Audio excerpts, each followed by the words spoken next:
Hey y'all, it's Kira, John, Rachel, Caitlin, Dave, Hunter, Jake, Clara, and you're listening to the Peercast, Peercast, featuring the BA reps. your one-stop shop for everything UMTAD.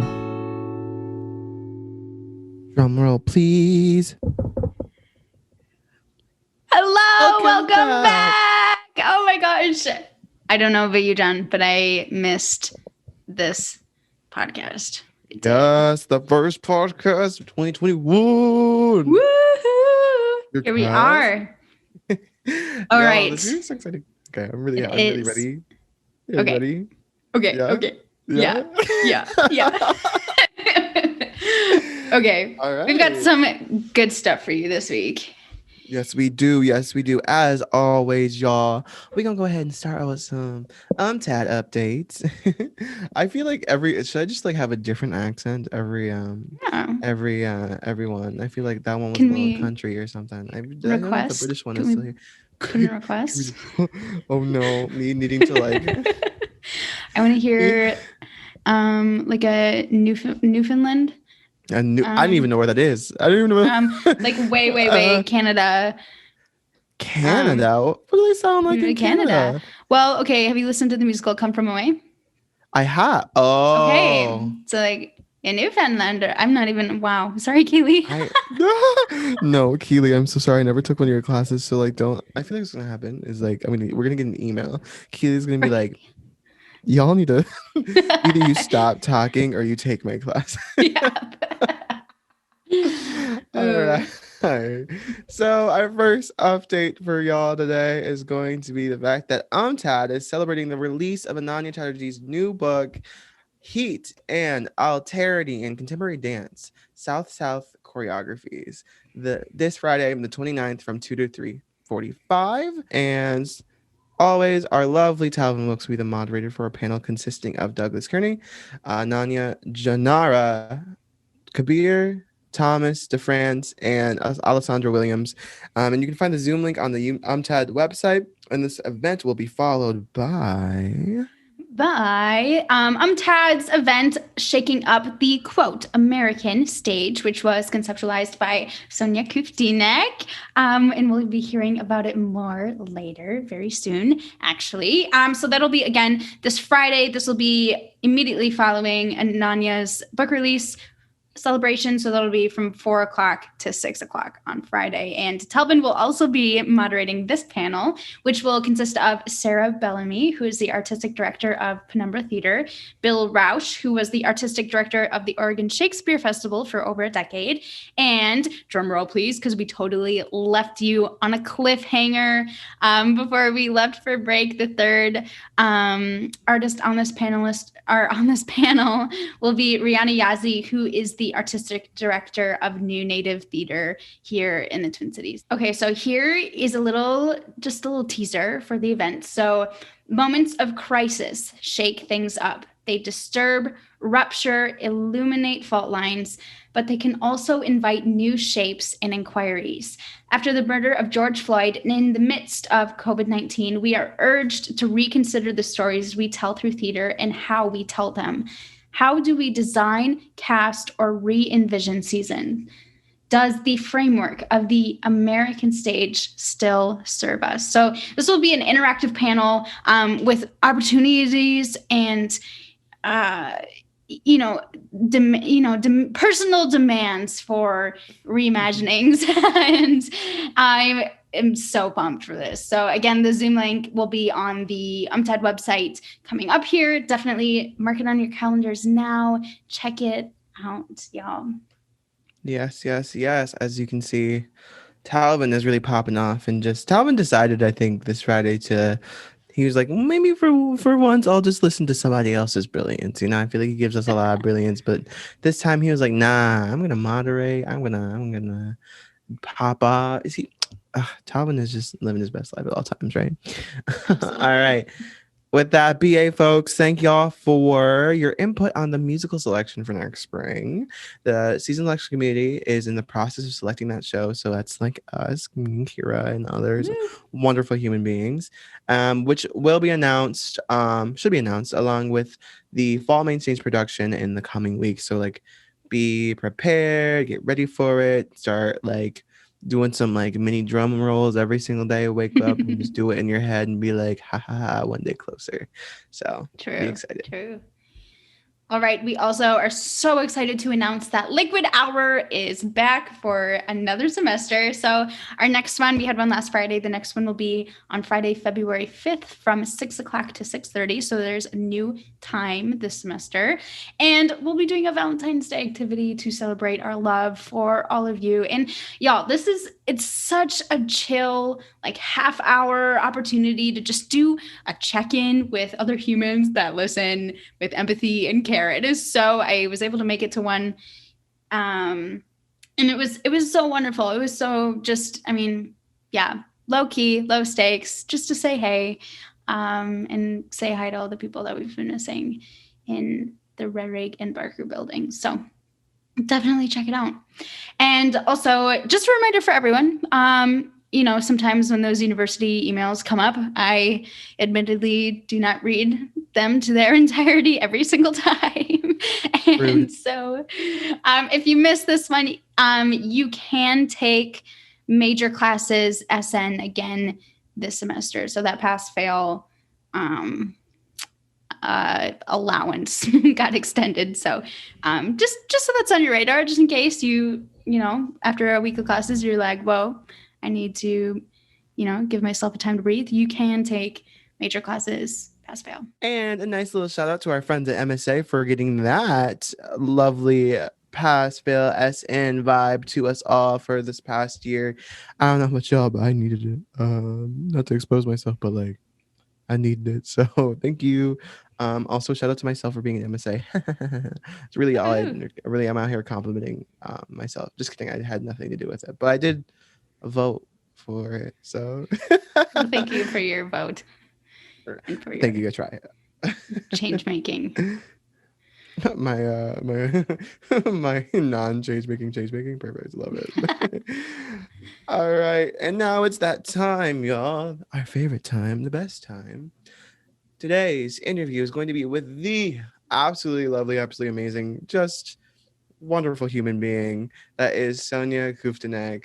So Sonja has the wonderful job of really looking at and researching what are the limits of performance as a mode of conflict transformation and social change. Over 25 years, Sonja has been exploring this question through research, teaching and practice. She teaches undergrad and graduate courses here on Twin Cities Theater, performance and social change, early modern theater and performance, critical literacy, storytelling, leadership, and drama. Her research includes community-based theater, conflict transformation, arts-based pedagogy, and the work of story to counter individual and historical amnesia.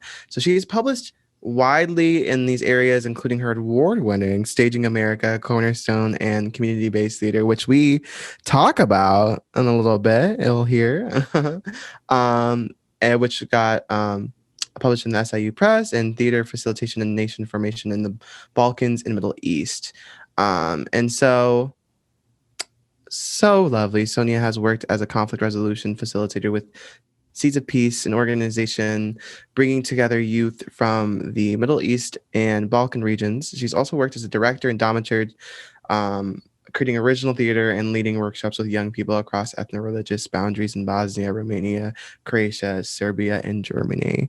So with that, get excited because Sonja's popping in. Hey, Sonja, how you doing? Hello. Can you hear me? Yeah. I hear you loud and clear. Yes. Sonja, thank you so much for joining us today. We are so excited to have you on.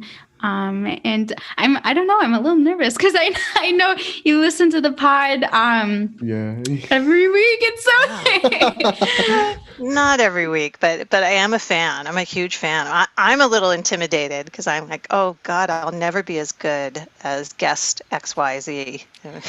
Oh my gosh, no way. I feel like I have to trust the editing. You'll make me sound smart.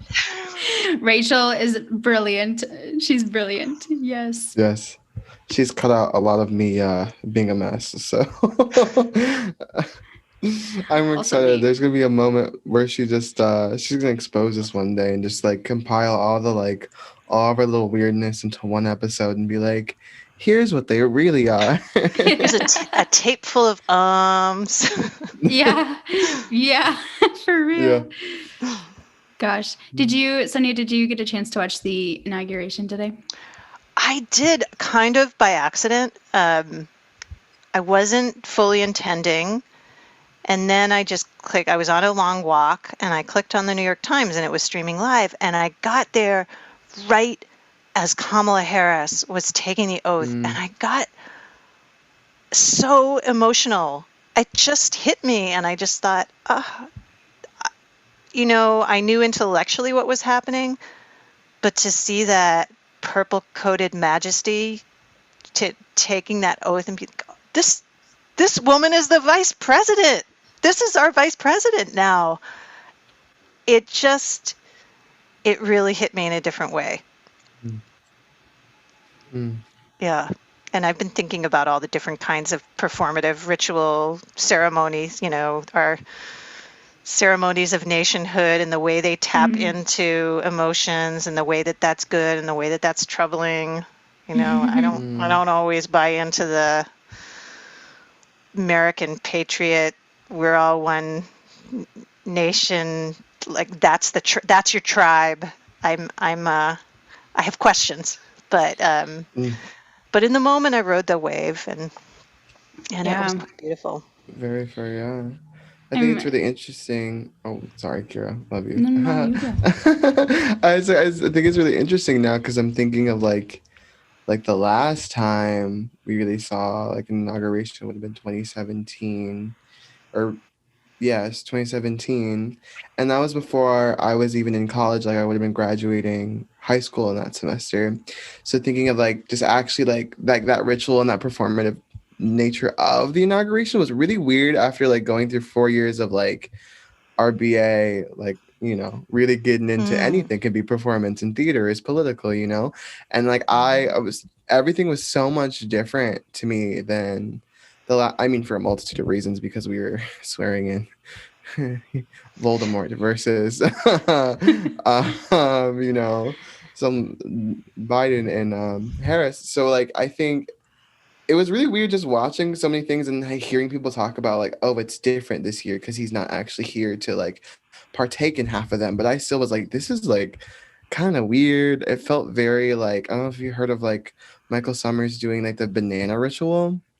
Or that's a very creating the performance shout out like thing that they do, and you're just like coming up with this weird way to transition the banana through this like route that's they just decide on. And like I was looking at that and I was like, the way they like watch the president or vice president leave in the limo, and it's like every president that like was or is still alive and able to come just like watches out. I was like, why? Like, what? This is so weird. Yeah, these ceremonies of entry go back to, I mean, they go back to the Romans, but I think about there's a branch of theater studies that looks at those ceremonies, that the way that the royal parade moves through the streets, how wide the streets are, the importance of the sovereign being looked at.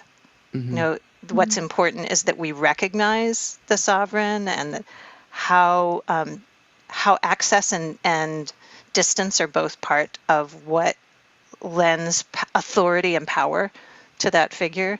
And it's I was just watching it and just thinking, this is just really, we're just dressing our kings up in different kinds of clothes and with different kinds of there's different kind of language, but the parade of the colors, like there's a color, there's a flag for the space program. I mean, what is that about? There's just a way that it feels almost like the ceremony is making it real, and it doesn't have authority without the trumpets and the gloves and the hats. It's really powerful to think about. It's powerful to think about in both ways, like the way that we need ceremony, the way that we need ritual, and the way that ceremony and ritual can cover over deeper questions about who or what do we want to pledge allegiance to. Yeah, I'm so glad you brought up this idea of nationalism and not being on board with it, because lately I just don't feel, I feel like I'm subscribing to something that I didn't give my consent to. And, you know, I can't imagine, you know, my positioning in this world as a white female is so different from a lot of other experiences that I can't imagine, you know, having another identity, holding another identity, and still having to subscribe to something without giving consent. It feels so, you know, how could we do that better? Like, what would a world be without that, you know? Yeah. That's weird how it's instilled, like nationalism is instilled in us as children, you know, like how many students either are not going to school because it's inauguration day, or they have to write a paper on it, or they have to like sit down in their class. And I remember like even in like oddly enough, this is like a different type, not like fully, but like, you know, you go to class and like you like that first like couple hours you watch inauguration, you have shortened classes the rest of the day. Even when I went to Catholic school and they were not swearing in, I forgot the process, so sorry. But when Pope Francis became like the new pope, we watched it for like 3-5 hours that day, and you just sit there and you watch it, and it's just kind of like, well, how did like we do the same thing when it comes to like inauguration day and other things like that. So it's like, how, like, why is it okay almost just to like educate our children in this way, where it's like, this is a big thing. Like you like missing inauguration day is a big thing. In thinking of like classes like canceling the day, even in college, being like, it's inauguration day, you have to watch it. And I'm like, why? Like, what are we really missing? We know who won in November, you know, and we know there is hopefully going to be a transition of power. So why is it important for us to have to witness it and to just accept this as like a time and place where we all together give our time and energy to? It's about being interpolated into nationalism and citizenship. And I don't mean nationalism in the white nationalism way, although that's part of it. But that this is not the only kind of way of belonging that humans have existed within. It's sort of every kind of tribal belonging requires ceremony in order to sustain it. So you have to be hailed as a citizen. You have to practice it. And by practicing citizenship, it doesn't mean you have to join, you know, the League of Women Voters. It means and in fact, the preferable thing from the people who are in power is that you don't get too involved and you just put your hand over your heart and you repeat some words. And I don't know that they do this anymore still, and I can't remember. I forgot to ask my son. I don't think people pledge allegiance to the flag in school anymore, but we used to have to do that every day. It was a civic ritual. We did it. We recited. We never talked about it. We didn't. Nobody ever let us in. What do you think about, you know, what does it mean that we're worshiping a piece of cloth right now, and that and what do these words actually mean? Is there liberty and justice for all? Who determines what liberty means and what justice means? Nobody was interested in involving us in those kinds of civic discussions. It was about you're getting inaugurated into a particular feeling and identity, mode of identity. Exactly. And then even sorry, I didn't mean to cut you off. I was gonna say, even in like thinking of like, it's like even like watching President Biden, like like when he was giving his speech, right? Like the first thing he said, or like one of the first things he said, was talking about like, you know, like what do we as American people like value and together. And something that was really interesting is the first word that came out of his mouth was opportunity.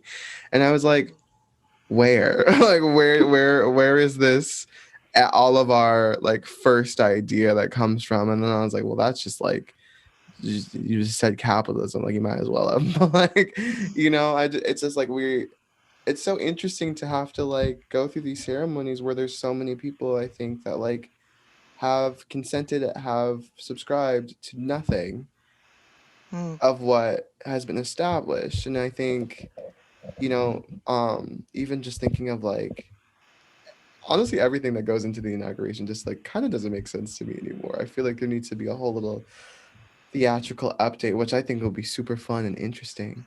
If I don't even know what they would do new, I don't know, make a bunch of TikToks or something. But like, I don't know. This is like, everything is so weird. I did enjoy Lady Gaga singing.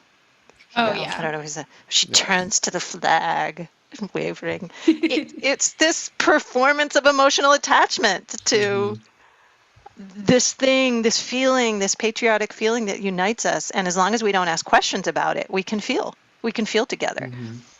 And that's how Trump rallies work. That's how any kind of rally works. You're drawn to it because you want to feel together. You don't want to think together. Exactly. I thought it was interesting, her performance too, with her like looking back so much, even where like I was like, because classic John, I hear national anthems and then I have to go through every single like famous person's like national anthem they've ever sung.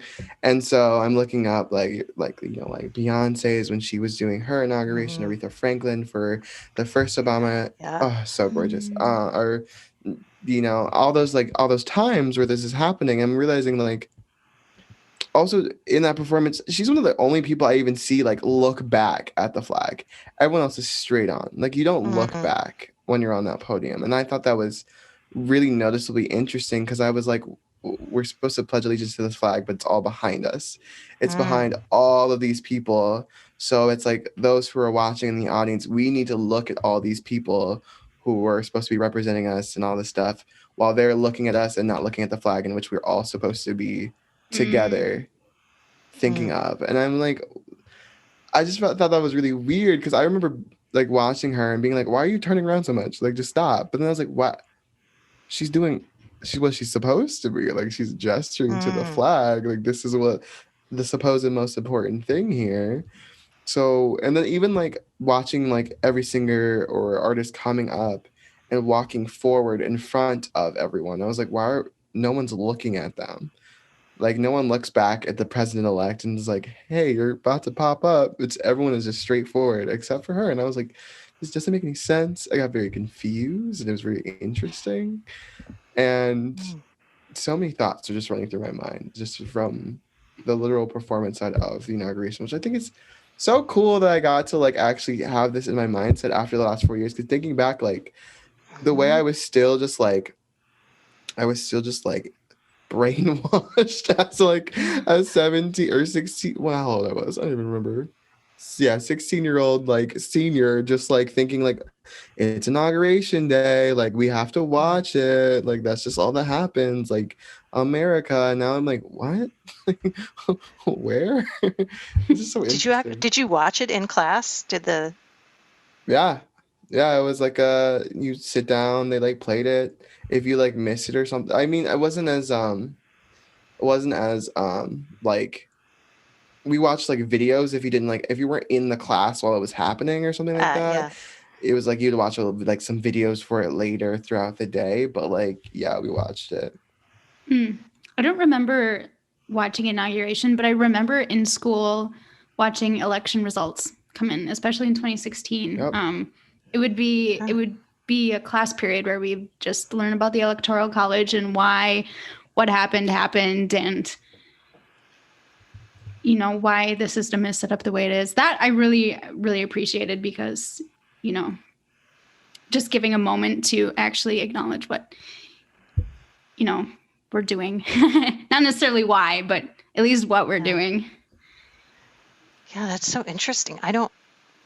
I may have other things that have been occupying my memory banks, but I do not remember doing that in high school. I remember in 6th grade, we heard spooky Halloween stories.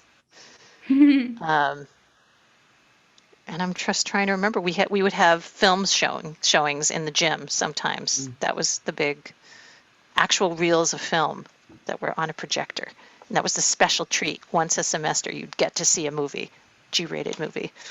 Of course. I don't remember talking about the Electoral College. That's wild, yeah. Now it's like, I feel like the first time I was talking about the election was fourth grade, if I remember correctly, because I think fourth grade would have been, I think fourth grade would have been 2007 when Obama was getting his first term. And I remember it was just like very important that we all like.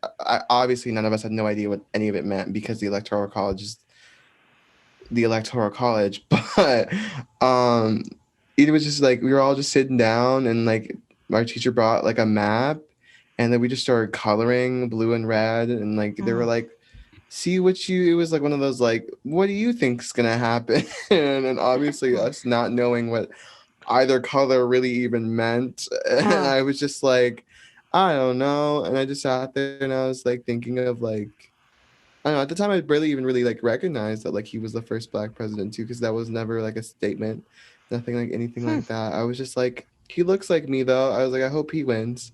I remember saying that to my teacher specifically, and everyone was like, that's not a reason, and I was like, I'm pretty sure that's a reason. I just didn't have the language to like explain myself back then, and I think that's like a lot of the same, even like in like high school with the other the 2017 inauguration, is just like thinking of like how I think that's the big thing is like we've gathered so much language now, and I think that language is being taught to students earlier in schools, and I think that's really nice because I would have loved to have the language to explain why I thought this man who looked like me should win, but instead of just being like, he looks like me, ha ha ha, or you know, just so many other things, like being able to talk about like how like it's weird to feel this nationalism, and thinking about like why it was weird that like we were, you know, learning about like watching the election results come in, and then like people were like crying and other people were like cheering, and everything was like so confusing, and I was like, why is this like this? I was like, why do we feel this pain that like we have no emotions for? And then it's just the teacher just like, election results are still coming, and you're like, I don't know what's happening. I don't know. Yeah. Speaking of subscribing to America specifically, we have an event coming up this coming Friday. This event shaking up the air quotes American stage. And I love, first of all, I love that American has been put in quotes because it introduces this idea of what we've created as American, what we again like subscribe to as American, what is defined as American, what is included in that word. And I'm curious, Sonja, how this idea got seeded in you, and when, and what the kind of parameters around the situation were that inspired this idea. Great question. I have so many things to say. They're all crowding my head at the same time. So my first is, what a nice segue. And I thought we weren't talking about the topic at hand, and we actually have been the whole time. So sneaky. The other thing, just to get, I hope there'll be judicious editing, but I was just doing some, I can't remember where it came up, but research, I think, when in my freshman seminar, we were watching Hamilton next to Sweetland, which is an indigenous opera, as two different kinds of historiographic performances of origin stories, right? That Hamilton tells an origin story that begins in 1776, and Sweetland, this indigenous opera, tells an origin story that begins with contact. And the term America, which is associated with Amerigo Vespucci, one Italian explorer, initially referred to the native inhabitants of the land. So Americans were the European way, and Europe is being formulated as an imaginary at the same time, because Europe didn't exist really until America existed. And but American referred to someone who was native to this land, not to citizens. There wasn't, of course, any kind of idea of America as a nation state until post 1776. So that term has migrated a lot, and of course it's used to reference two different continents. It initially referred to inhabitants that have become erased almost completely in our figuration of America. So that's one thread, and I'll try to pick up on that, like why the air quotes, and it's partly because we use this term, and I think it's important to understand its origins and to understand what its feels likeness, like what does it try to inaugurate us into? What does it leave out when America comes to stand in for a particular nation state with a very specific history that begins at 1776? What do you have to forget or not think about in order to feel that sense of inauguration as an American, which at this point means, I guess, someone who was born into citizenship here, Kira? And I imagine that each one of us in different ways has a different and probably complex relationship with thinking of ourselves as an American. So side note that can be explored further. But the idea for this panel didn't start at that place. It actually started with a conversation that I've been having with Bill Rausch for about, well, in some ways 2 years and in some ways 25 years. So Bill Rausch originally was the founding artistic director of a company called Cornerstone that I wrote my dissertation about in grad school. I actually had a friend who worked with a company, which is how I came to learn about them. Actually, I think I learned about them before. They were on the cover of American Theater magazine. This was 1989, because they had gone to a small town in Mississippi and done a mixed race Romeo and Juliet. So they cast the town high school track star as Romeo, and Amy Brenneman, who later became a TV star, but probably long before your era, she was Juliet. So she was a company member. And then this town that was deeply segregated in many ways, came together through this production of Romeo and Juliet. And there was this cover story about the company that had done this work, and that they initially, Cornerstone for 5 years, traveled the US and went into small towns and made theater with people. One of my favorite stories is of their production of the Marmouth Hamlet.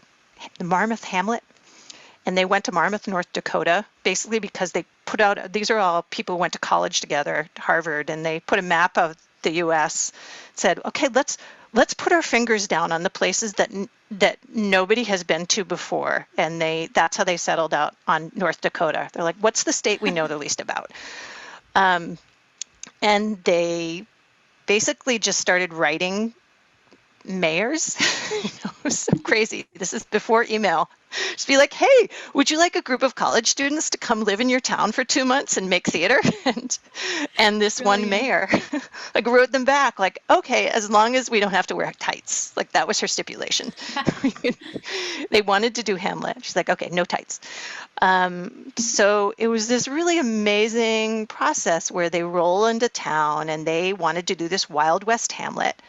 And they cast the show, and the local bartender was Polonius, and the mayor was the gravedigger, and the town drunk had a role too. And then at a certain point, people were like, well, wait a minute, I can't. I go to church on Sundays. I can't. Is the words that Hamlet's saying here? They sound really blasphemous to me. So I need to know that I'm not saying blasphemy. And Cornerstone kind of they had a meeting. They had like a meeting of the cast and the townspeople, and they went through the script, and this was an adaptation of Shakespeare.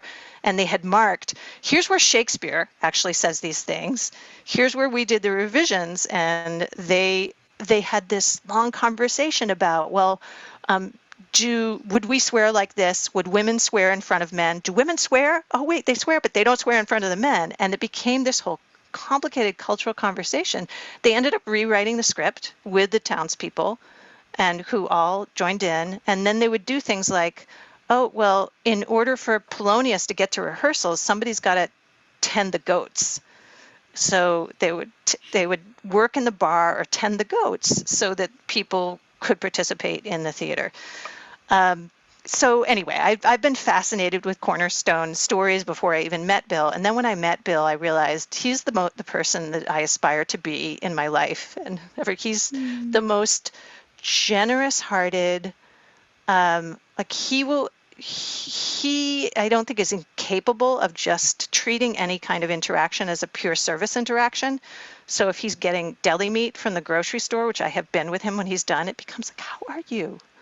Did you see the inauguration? What do you think? Like, he's deeply curious about everyone and doesn't see anyone as just, you are here to serve me. You are here as an object that makes my life easier, but you are a human being who I'm deeply fascinated by. And I think that's what makes him such a great director, and especially a great director of people working from different kinds of professional experiences. Anyway, that's the 80s. I wrote the dissertation. Cornerstone moved to LA. I moved to LA. I worked with them.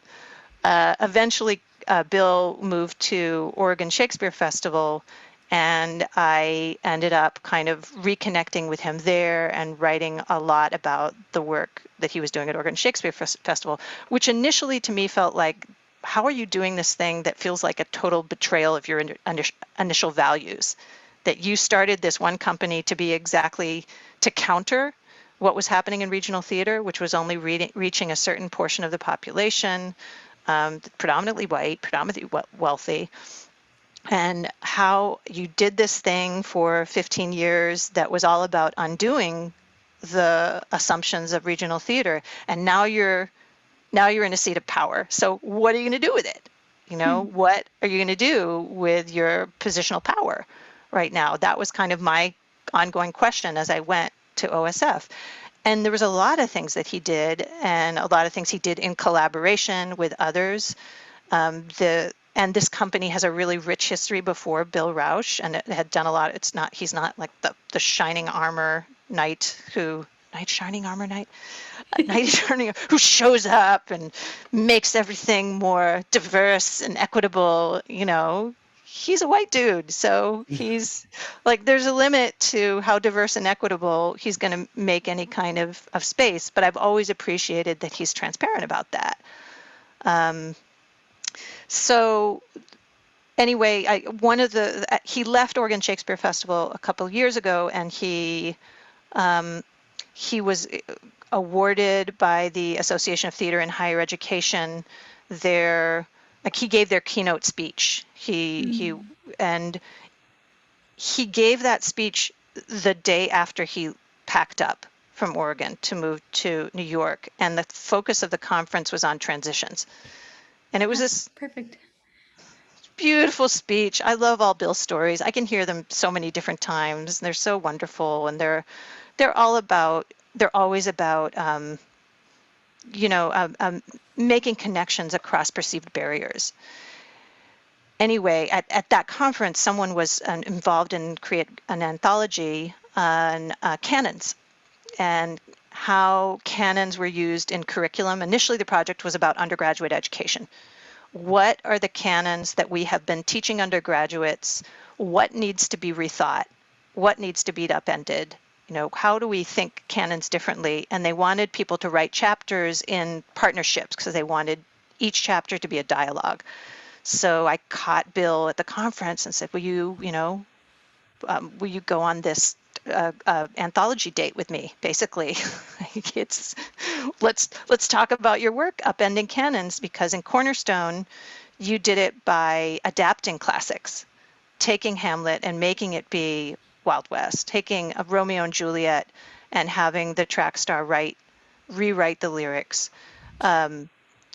adapting. They did a show called Moliere, which was Moliere in the Mall, and Every Man in the Mall. That was an amazing show. But anyway, they'd done a lot of adaptations. They had at Cornerstone also tried to start thinking about what are the canons that are non-European, or how can we start doing things that are not European classics. And they did a production of a Sanskrit drama that was adapted with a senior center called the Toy Truck, and then that was then done under Bill's tenure at OSF. And then we also wanted to have a conversation about how Oregon Shakespeare Festival really centers a very canonical understanding of theater, like Shakespeare is in the name, even though that's not all they do. What are you doing to work with that centering of Shakespeare? So anyway, this is very long, sorry, but the point was initially in our collaboration was about how his work shook up the canon, complicated the canon, and what were the limitations. When you're working at the Oregon Shakespeare Festival, there's only a limited place you're going to get to. Even though you're one of the main projects that he initiated as an artistic director was called the American Revolutions Project. And it was a commissioning of either 33 or 36 playwrights, but the number of plays that are, I can't remember if there are 35 or 36 that are now assigned to Shakespeare as an author. And they wanted to commission different kinds of artists to write stories of American history. Already in that title, though, you've got that happening again of American history being named in a particular kind of way, understood in a particular kind of way. And it was only in the last few years that there was an intentional outreach to Indigenous playwrights and performance groups. And it felt to me that there was a really complicated, like I had feelings about the shows I was seeing that, like, Bill, you're doing it again. You're which is always my critique to him, and that's why we've been talking to each other for 25 years. I'm like, you get into these complex conversations, you bring different kinds of people together, and then you stage shows where at the end everyone is in a circle, hugging, and I don't think it's that easy. I think you're telling a story through the theater that papers over the actual complexities and the differences. Anyway, I'm trying to think about how this gets to this actual event. So Bill and I had been talking about, with this article, we really enjoyed writing it. We had a great time. And I said, well, would you be interested in coming to the University of Minnesota, whatever that means, in 2020, 21, and we can have this conversation together. And that's when I reached out to Aaron Todd and said, maybe we can do something around casting too with BFAs. And that was the initial seed. And then I just kept thinking, George Floyd Summer, like, what does it mean to center a white dude in this conversation on shaking up the canon? And there needs to be a different kind of a space that also makes sure that there are people at the table who are doing the work differently from different perspectives. And it took a while to figure out who the right people would be. I always felt like Sarah Bellamy was the right person to be on there. She and Bill know each other and have collaborated together in different kinds of ways. And it felt to me really important that there was a voice of someone who was involved in Indigenous theater if we're going to look at the American stage, because my brain had been really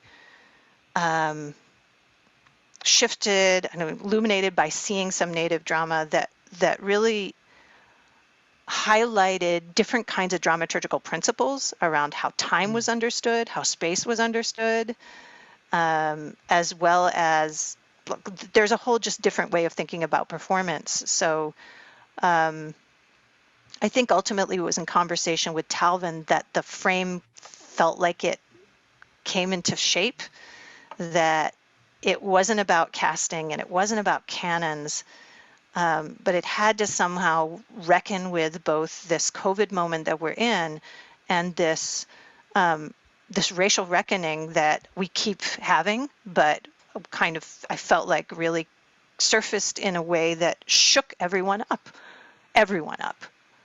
where before maybe some pockets of people didn't have to be thinking about this. Nobody could not be thinking about this summer.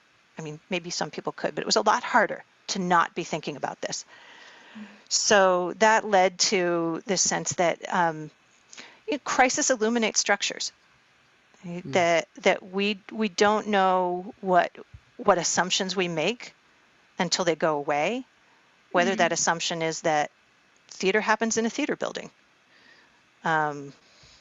or that assumption is there's only one economic model, or theater has to be a theater. It can't be a racial healing institute, or theater has to involve actors speaking words rather than what happens with New Native theater, which has in its festival celebrated choreography, filmmaking. Like, it widens the landscape. So it just felt like there's this moment we have an opportunity when theater has been upended, when this idea of who is an American has been challenged from various perspectives.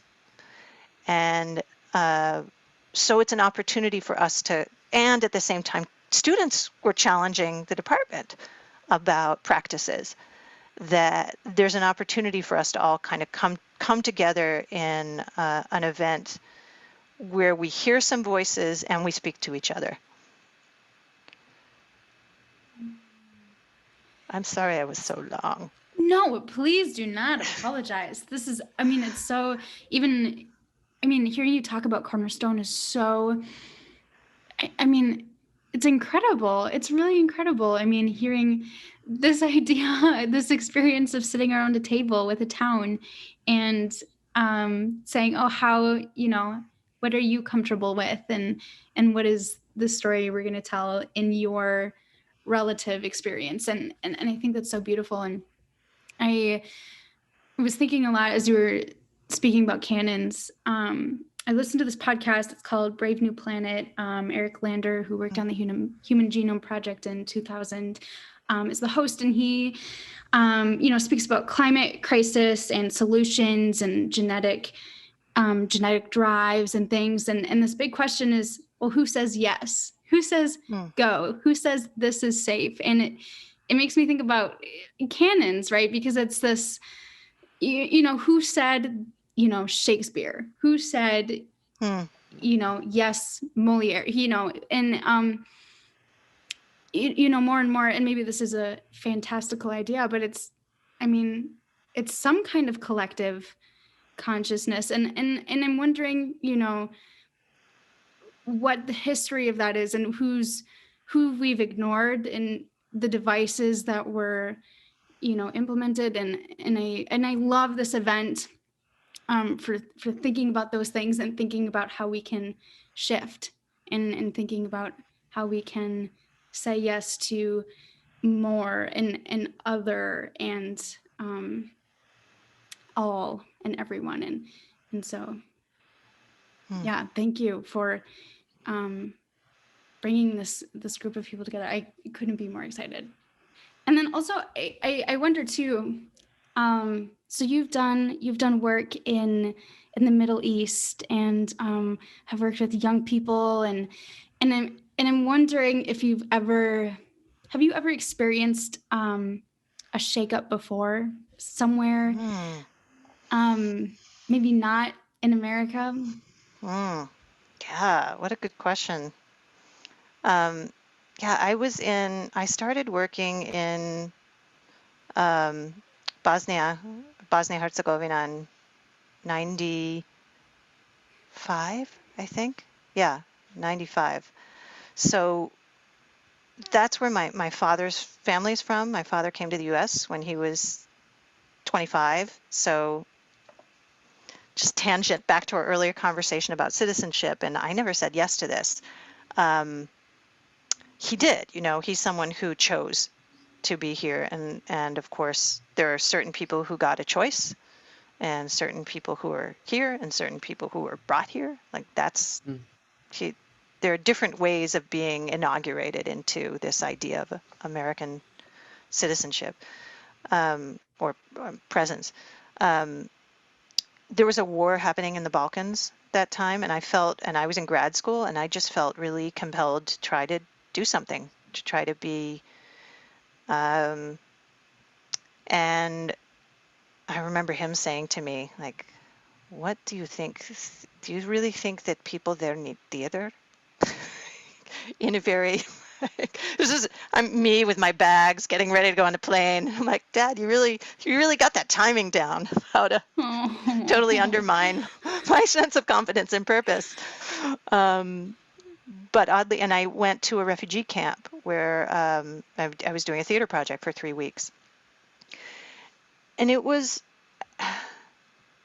yeah, it's hard to explain how this was a place I had grown up visiting and seeing what had happened, and how quickly it happened,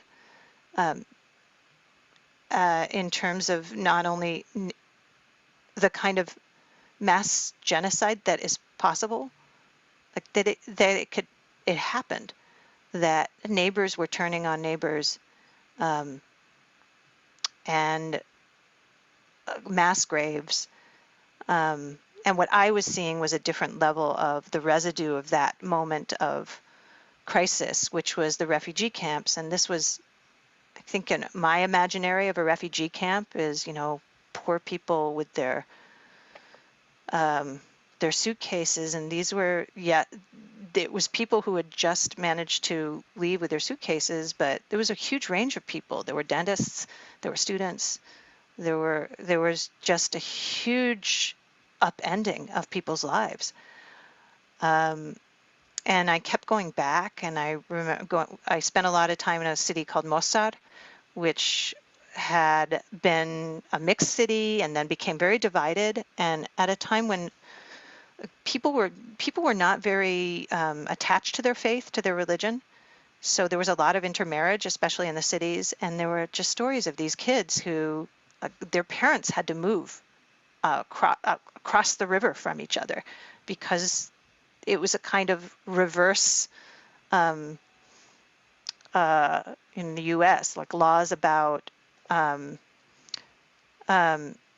interracial marriage, and it was the kind of the reverse thing where people had been marrying each other, and then all of a sudden the laws were, you can't do that anymore. You've got to go to your separate spaces. There can't be this connection, and kids not knowing what to do. And when I got there, there were tanks in the streets, and I will tell you, it becomes amazingly easy to adapt to tanks in the streets, really frighteningly easy to adapt to, and that's what the kids were adapting to, the teens we were working with. I was adapting to that. I was living there for 3 months.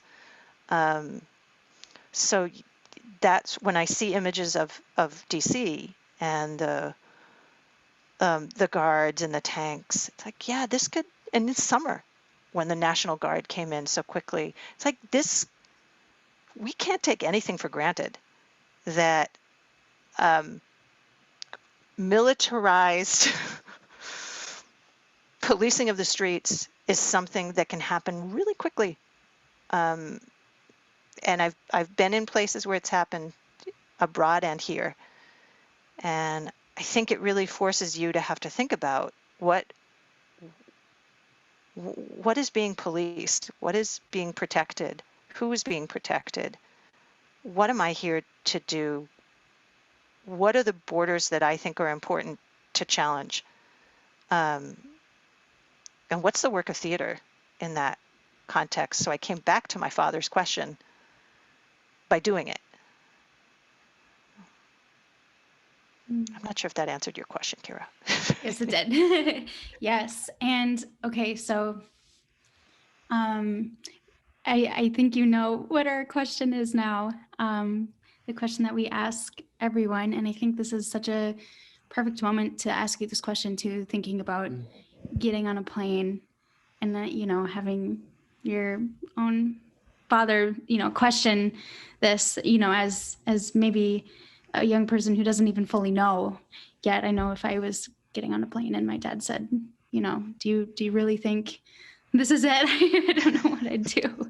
And so our question for you is, why theater? Oh, we tried so hard. Good. I knew this was coming, but I tried not to prepare because I don't have an answer. I have so many different answers. at different stages of my life. It's the thing that I turn to for different reasons. So I didn't do a lot of theater in high school. I was Tobacco Girl B in Finian's Rainbow, which was, very troublingly cast, as we didn't really talk about the racial politics of that play at all, which is surprising because it's all about changing someone into a black person. So that, I mean, it's this weird play, musical. But in college, for me, theater was a way of really activating ideas I was only coming to understand. That the first theater I did that really I felt like I was thinking was when my acting teacher had us make theater from newspaper articles. And it was like a part of my head exploded because I thought nobody has ever asked me to read a newspaper critically and creatively. And I suddenly saw the world in a different way. I saw the news in a different way. I saw it as not just, I used to think of newspapers as reporting. And now I was seeing them as, people have points of view. People have perspectives. People emphasize some things and they leave other things out. Like there's moral complexity here that the reporter isn't always necessarily digging into. And what theater can do is animate the energies of this story, and it can ask those questions, and also I love the camaraderie. I love the hanging out. I mean, I love the pitchers of beer and nachos at midnight at 1 in the morning, like that. I studied theater in London for a semester, and we saw, I think, 50 shows. But most of what I remember is going out for, it was an era when you would get alcoholic coffees, which seems a contradiction in terms we would get our little special Mexican coffees or Irish coffees. And we would just talk about theater, about life. And I never had those relationships in other classes. I was taking government classes and psychology classes. And nobody was, I mean, maybe there was a group of government people staying up in the dorms talking about politics and policy, but I was not amongst them. And it felt like, a club, a community, a platform. And I still feel like at its most joyous moments, that act of making things together animates everything that we should be thinking about when we think about belonging, like that's an action. I don't want to just be an audience to an inauguration and be told that's what makes me a citizen, or recite words that have been written without thinking about them. I want to be making stories with people that matter, and failing together and drinking together. Not always, not just about the drinking, but and making something that moves people or that they hate, whatever, but that we can come back at the end and say that we tried to make something, and to make it and offer it and say, is this a story that you connect to too?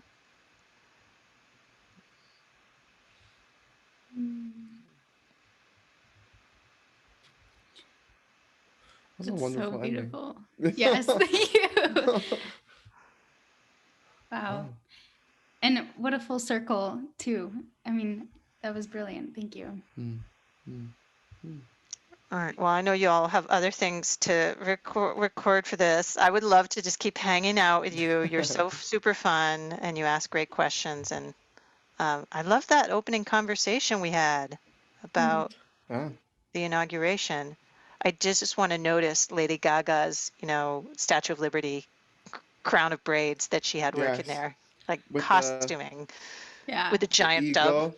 The eagle. Was it a dove? I thought it was an I think it was a eagle. dove. I thought Oh, I was reading it as a dove. It could wow. have been an eagle. Those are two different things. Giant It's very, dove means yeah. something different from giant Yeah. eagle Yes, attacking it her does. breast. Yes, it does. All right. Thank you all. This was really fun, and Thank you. look forward to the edit. And I'll be seeing you soon. And Thank have a you good so rest much, of the Sonja. Thank you day. so much. You too. Yeah. Bye. Goodbye.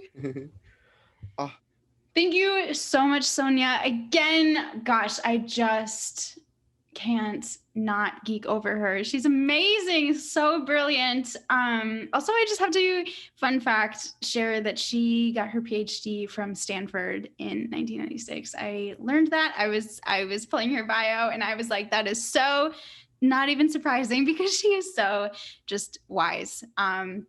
So I just, yeah, we can't thank her enough for taking the time to come chat with us. And so our artist profile of the week is someone actually that we will all meet and hear from. So we've chosen Rihanna Yazzie for our artist profile. So Rihanna is a Steinberg Award-winning playwright, director, filmmaker, and the artistic director of New Native Theater, which is the most consistently producing professional theater dedicated to telling Native stories in the Upper Midwest.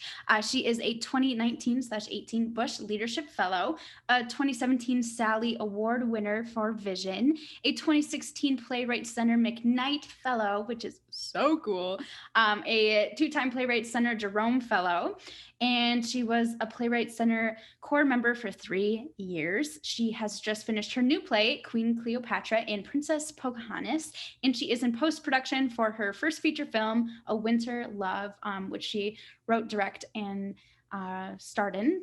Her new play, Nancy, is about Nancy Reagan and her intersection with Indian country in the 80s, astrology, and her little known about Native heritage. And it will be workshopped at the Playwright Center in April 2021 through their Ruth Easton series. And so just a little about New Native. So she started the company in 2009 to bridge the gap between the 100 theaters in town and to the large urban Native community. And New Native Theater engages artists and audience by 1, producing commissioned and existing plays for Native playwrights, 2, producing community-created plays about cultural and social justice topics, 3, presenting the best Native American productions from North America, 4, providing an array of theater training to Native American community members, and 5, engaging in collaborations with Native artists and Native organizations of varying artistic disciplines. And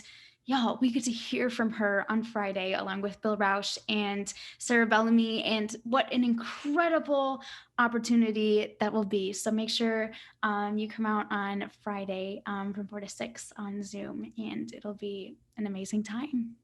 all right, thank you for that, Kira. Kira's really popping. Can we just give it up for Kira before y'all do anything? Kira's been really popping off, and I think she needs more recognition. Like, I'm super cool and stuff, but like, Kira, you cool. Oh, thanks. All right. So next up is our student feature. So our student feature this week, we have a BFA student, Samuel Salvador Osborne Huerta, and they're going to go ahead and introduce themselves. Let them know something about you. Do something cool. What's up, Samuel? How you doing? Hey, I'm Ted Pierce. Me llamo Samuel Salvador Osborne Huerta.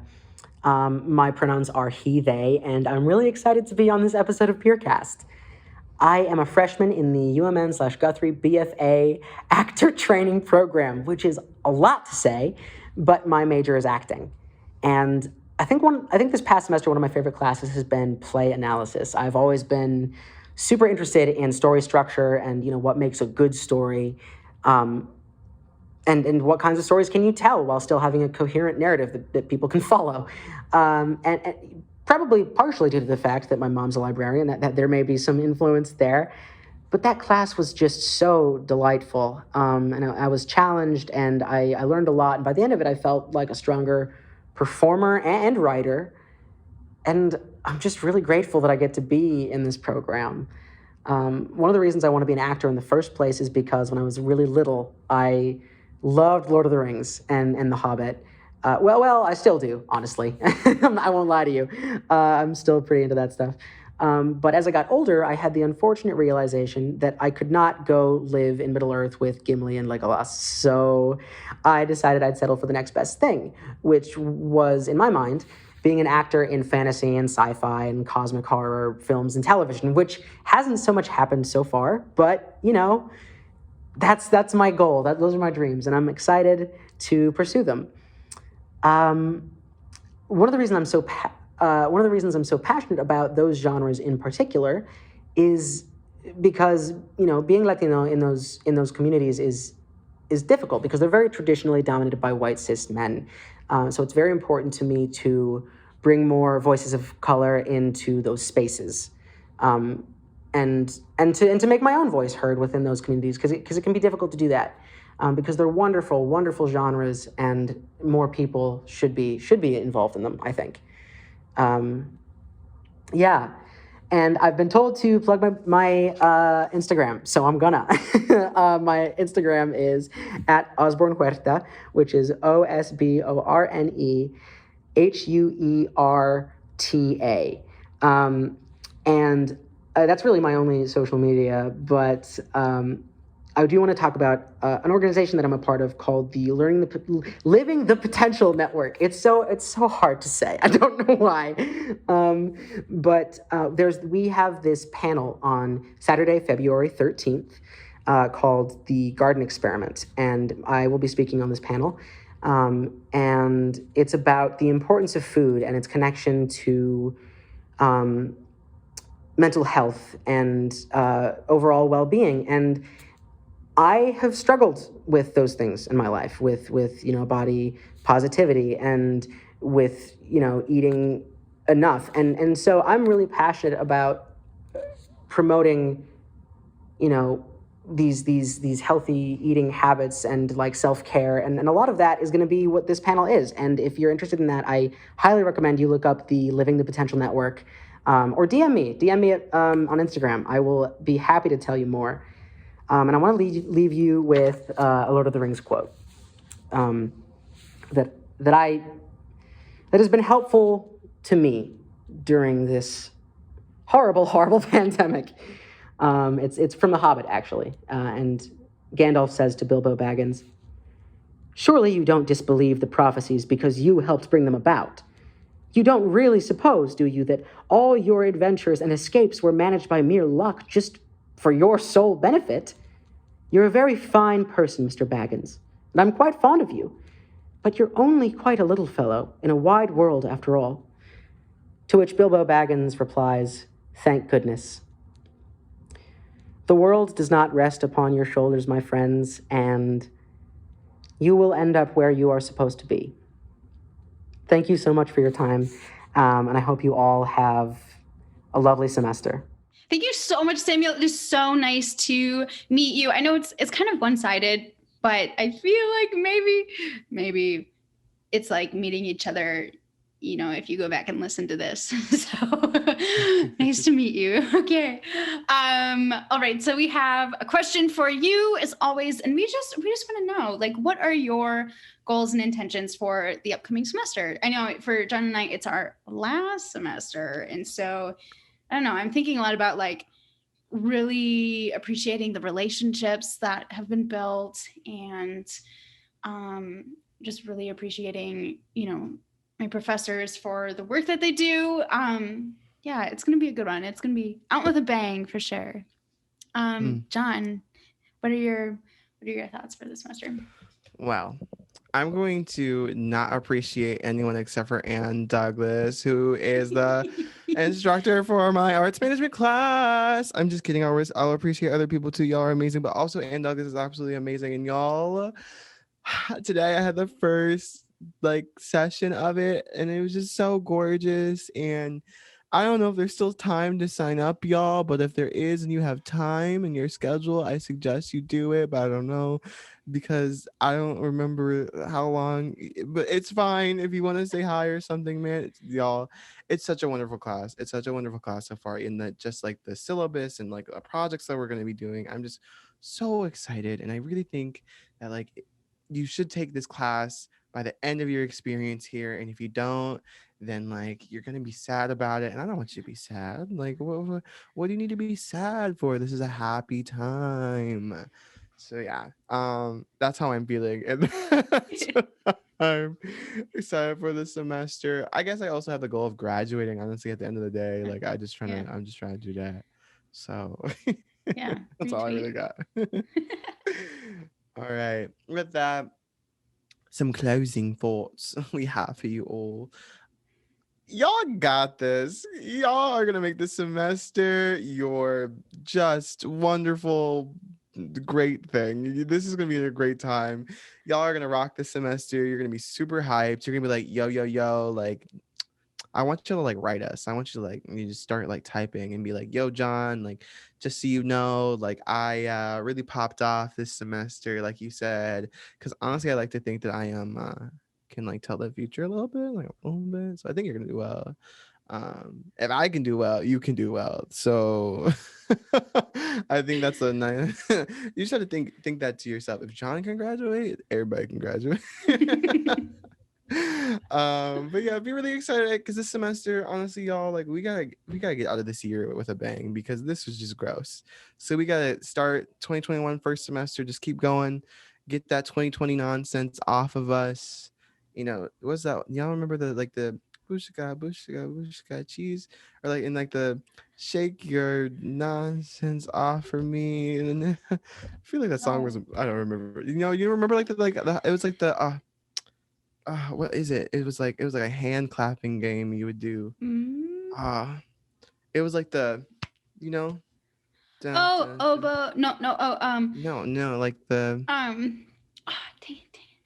Dang it. You know what I mean? Yeah, I do. Okay. Well, somebody. Okay. Well, someone's gonna figure it out. And split his pants. Nope. That's what is it? That's a jump rope one. I don't know. All right, someone's gonna have to figure that out and tell us because we're freaking out now. So that's the real question of the day. It's not concentration. It's not concentration. Concentration. It's not that one, but that's a good one. That's a great one. That repeats or hesitation. Well, lovely. And as usual, y'all, to close us out is going to be some wonderful, lovely words by the wonderful Dave Michaeli. And we're back! What's up, everybody? It's your favorite hometown, homegrown, grass-fed BA rep, Dave, coming at you wiser and wittier than ever. In the new year, I'm attacking life with tenacity and hunger and speed. Now, to start your semester off, I'm going to give you guys some juicy wise words from American poet, scholar, essayist Ralph Waldo Emerson. I quote, "Tomorrow is a new day. You shall begin it well and serenely and with too high a spirit to be cumbered with your old nonsense. This day is too dear with its hopes and invitations to waste a moment on the rotten yesterdays." That was Ralph Waldo Emerson, everybody. I hope you have a wonderful semester, and those are your wise words of the week. Stay safe. This episode of the Purecast is edited by Rachel Breeze, programmed by Hunter Batterson and Caitlin McLean, and our music is composed by Raymond New.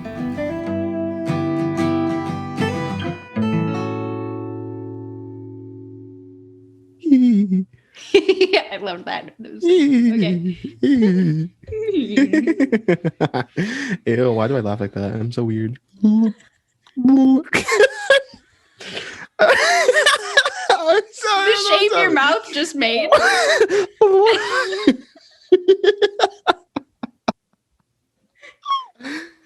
Okay.